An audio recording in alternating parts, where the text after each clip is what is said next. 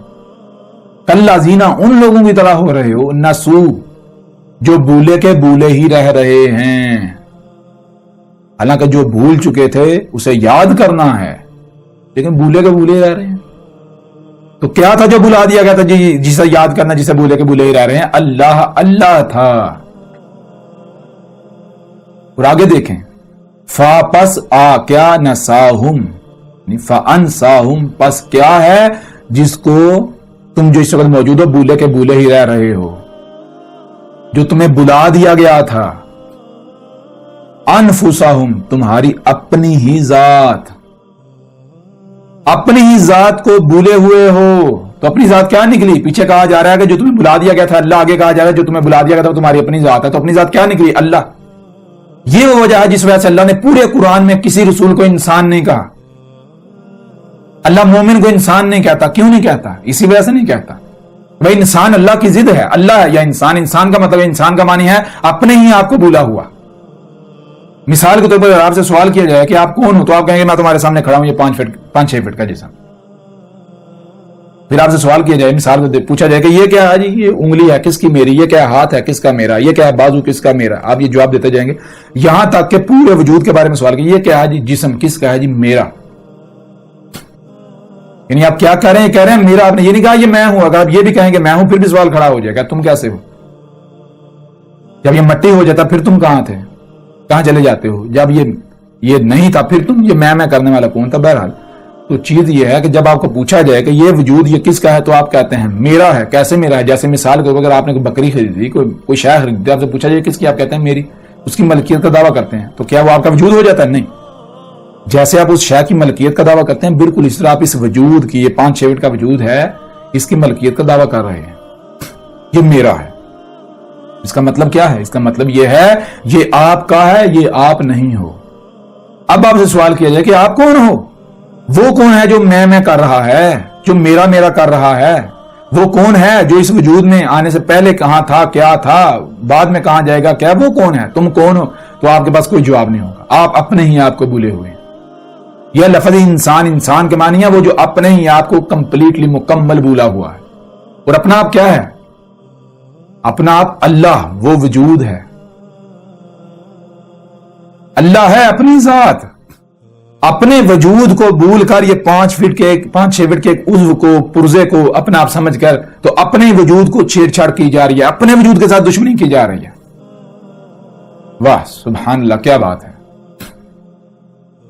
بالکل ایسے جیسے مثال کے طور پر ایک بادشاہ ہو، اس کے ایک عالیشان محل ہو اور اس کی یادداشت چلی جاتی ہے، وہ اپنے محل کے سامنے ایک جھونپڑا لگا کے بیٹھ جاتا ہے، اپنے آپ کو فقیر سمجھتا ہے۔ آپ اندر بادشاہ والی کوالٹیز تو ہیں، اور روزانہ صبح اٹھتا ہے، اس کو محل کے اوپر نظر پڑتی ہے تو اس کو تکلیف ہوتی ہے بڑی، بھائی میری جگی کے سامنے کس نے اتنا بڑا محل کھڑا کر دیا؟ ایک دن تیش مہتا غصے میں آتا ہے، محل کو توڑ پھوڑ دیتا ہے، کوئی بھی نہیں سر ہوتا، کیوں؟ اس کا اپنا ہی ہے۔ اب جب توڑ رہا ہوتا ہے تو وہ اس کو نہیں پتا یہ میرا ہے، جب توڑ چکتا ہے پھر یادداشت واپس آتی ہے تو کیا سامنے آتا ہے؟ اوہ اپنا محل ہی توڑ دیا۔ تو بالکل اسی طرح اپنا جو وجود ہے، اپنی ہی ذات کو بھولے ہوئے ہیں۔ یہ 5 6 فٹ کا جو جسم ہے، اس کو اپنا آپ سمجھ کر اپنی ہی ذات کے ساتھ چھیڑ چھاڑ کر رہے ہیں، اپنی ہی ذات کے ساتھ دشمنی کر رہے ہیں، اپنے آپ کا ہی نہیں پتا۔ یہ وجہ ہے جس وجہ سے اللہ نے کسی رسول کو بھی انسان نہیں کہا۔ انسان کا مطلب ہے جو اپنے آپ کو بھولا ہوا ہے، اور جو انسان نہیں ہے وہ کیا ہے؟ وہ اللہ ہے۔ یہی تو وجہ ہے جو اللہ قرآن میں کہتا ہے کہ اللہ اور اس کے رسول میں فرق نہ کرو۔ فرق کس جگہ؟ فرق کہتے ہیں الگ الگ کرنے کو، بھائی اللہ اور اس کا رسول ایک ہی ہے، یہ چیز ہے۔ کیسے؟ بالکل ایسے جیسے آپ کو بتایا کہ آپ کے وجود کے اندر زبان ہے، اس زبان کا بولنا اگر آپ پورا وجود چھپا دیں اور زبان سامنے ہے، زبان بول رہی ہے، تو کیا زبان بول رہی ہے؟ زبان کہہ رہی ہوگی مجھے بھوک لگی ہے، زبان کہہ رہی ہوگی میرے پاؤں کو نہ چھیڑو؟ نہیں، وجود بول رہا ہے۔ زبان تو ایک ٹول ہے، ایک عضو ہے جو اپنی ذمہ داری پوری کر رہی ہے، وجود کی ترجمانی کرنی، تو وجود کی ترجمانی کریے۔ بالکل اس طرح رسول جو ہوتے ہیں وہ اللہ کی زبان ہوتے ہیں، وہ اپنے وجود کی ترجمانی کرتے ہیں۔ رسول کی پہچان ہی یہی ہوتی ہے کہ دیکھو یہ جو بات کر رہا ہے کیا اپنے وجود کی بات کر رہا ہے، اپنے وجود کی ترجمانی کر رہا ہے۔ یہ وہ وجہ ہوتی ہے، وہ وجود بول رہا ہوتا ہے رسول کی صورت میں۔ اللہ بول رہا ہوتا ہے، جیسے مثال کو آپ کے پاؤں میں اگر درد ہو رہی ہے، کوئی پریشانی ہے، کوئی تکلیف ہو رہی ہے، تو کسی دوسرے کو اس وقت پتہ نہیں چلے گا جب تک آپ اظہار نہیں کریں گے۔ اظہار کیسے کریں گے؟ زبان سے۔ زبان وجود کی ترجمانی کرے گی۔ بالکل اس طرح رسول اللہ کی زبان ہوتے ہیں، اللہ کی زبان جس کا کام ہوتا ہے اپنے وجود کی ترجمانی کرنا۔ اللہ بول رہا ہوتا ہے رسول کی زبان پر، کائنات کے انگ انگ میں، کہاں وجود میں کہاں کیا ہو رہا ہے، کیسے کیا ہو رہا، سارا نظام، یہ ہوتی ہیں چیزیں، اللہ بول رہا ہوتا ہے۔ اس وجہ سے رسول کی باتوں میں اختلاف نہیں ہوتا، تضاد نہیں ہوتا کہ ایک ہی موقع پر 2 ڈیفرنٹ باتیں کی جا رہی ہیں، یہ بھی اور یہ کیسے؟ یہ دونوں ٹکرا رہی ہیں، ایسا نہیں ہوتا۔ یہ وجہ ہے جس وجہ سے اللہ سبحانہ وتعالیٰ کہتا ہے فَلَا يَتَدَبَّرُونَ الْقُرْآنَ، واضح ہے القرآن کا مطلب یہ حاضر قرآن لے لیا۔ القرآن کا مطلب یہ جو بھی آپ پر کرا کیا جا رہا ہے، جو بھی آپ پر پڑھا جا رہا ہے، آپ کو سنایا جا رہا ہے، دیکھو ذرا اس میں تدبر کرو، کیا اس میں اختلاف ہے؟ اگر اختلاف کثیر ہے تو وہ اللہ کے ہاں سے نہیں ہے، اور اگر اختلاف نہیں ہے، ربط ہے، اس میں تسلسل ہے، تو وہ اللہ بول رہا ہے، اللہ کلام کر رہا ہے تم سے، اللہ پڑھ رہا ہے تم پر، اللہ تمہارے اوپر حق واضح کر رہا ہے ایک بشر کی صورت میں۔ تو بہرحال یہ چیز ہے، جب آپ کو اللہ کا پتہ چل جائے گا، جب آپ کے اوپر اللہ واضح ہو گیا تو پھر کوئی سوال نہیں رہے گا۔ اب جب کہ واضح ہو گیا کہ اللہ کیا ہے، تو پھر ملحد ہوں یا مذہبی طبقہ ہو، دونوں کے دونوں کی زبان کٹ جائے گی، دونوں کے دونوں کی زبان کٹ گئی۔ اب ملحدوں کو ہم کہتے ہیں کہ عقل کے اندر جب یہی وہ، یعنی کہ جو تم خود مانتے ہو کہ یہ جو کچھ بھی ہو رہا ہے خود بخود ہو رہا ہے، تو یہی تو وہ وجود ہے، یہی تو وہ ذات ہے جو کہہ رہی ہے میرے ساتھ پنگے نہ لو، چھیڑ چھاڑ نہ کرو، میرے دشمن نہ بنو، میرے شریک نہ بنو۔ تو تم کیوں شریک بنے ہوئے ہو؟ یہی ذات ہے، تم خود نہیں مانتے کہ جو بھی مخلوق فطرت سے مطابقت نہیں رکھتی، فطرت اسے قلعدم کر دیتی ہے، اس کا وجود برداشت نہیں کرتی، تو یہی تو بات کی جا رہی ہے، یہی وجود ہے، یہی وجود اللہ ہے۔ اللہ کوئی تصوراتی دیو مالائی تصورات کا نام نہیں ہے، عقائد و نظریات کا نام نہیں ہے. جو آسمانوں پر چڑھ کے بیٹھا ہوا ہے، ہر رات کے پچھلے پیر آتا ہے، نیچے آسمان پر اترتا ہے، یعنی کہ وہاں آتا ہے جہاں سب سوئے ہوئے تھا، کوئی سن نہ لے، کوئی دیکھ نہ لے. عجیب و غریب مشرکین مکہ والے، وہ یہودی اور عیسائی والے عقائد و نظریات، پھر کہتے ہیں نہیں یہ یہودی ہے، یہ عیسائی ہے. وہ کل کے اندر ذرا غور کرو، یہودی اور عیسائی والے عقائد و نظریات کس کے ہیں؟ آپ کے ہیں یا میرے ہیں؟ میں تو عقائد و نظریات کا قائل ہی نہیں ہوں. قرآن میں بار بار اللہ کہہ رہے اولو الالباب بنو، اولی الالباب بنو، اولو الالباب بنو. آپ کہہ رہے ہیں اہل العقائد، اہل العقائد، اہل العقائد، اولو الالباب کی ضد ہے. تو بہرحال الحمدللہ ثم الحمدللہ، اللہ کے موضوع پر ہم نے کوشش کی کہ زیادہ لمبی چوڑی بات نہ کی جائے اور جامع بات ہو، اور الحمدللہ ہم نے کم وقت میں جامع ترین بات کی. اور اللہ کے موضوع پر آئندہ آگے چل کے مزید جو بھی آپ کے سوالات ہوں وہ آپ سوالات بھیجیں، تو ایک ایک سوال کا جواب دیا جائے گا، ایک ایک سوال کا ہر پہلو سے واضح کیا جائے گا. اللہ کے موضوع پر یہ یوں سمجھے کہ ابتدا ہے. تو جو بھی آپ کے سوالات ہوں گے، جہاں بھی آپ کو کوئی الجھن ہو، کوئی کنفیوژن ہو، تو ویسے اس موضوع کو ہم مزید آگے لے کر چلیں گے. تو اپنا بہت زیادہ خیال رکھیے گا. ملتے ہیں اگلی نشست میں.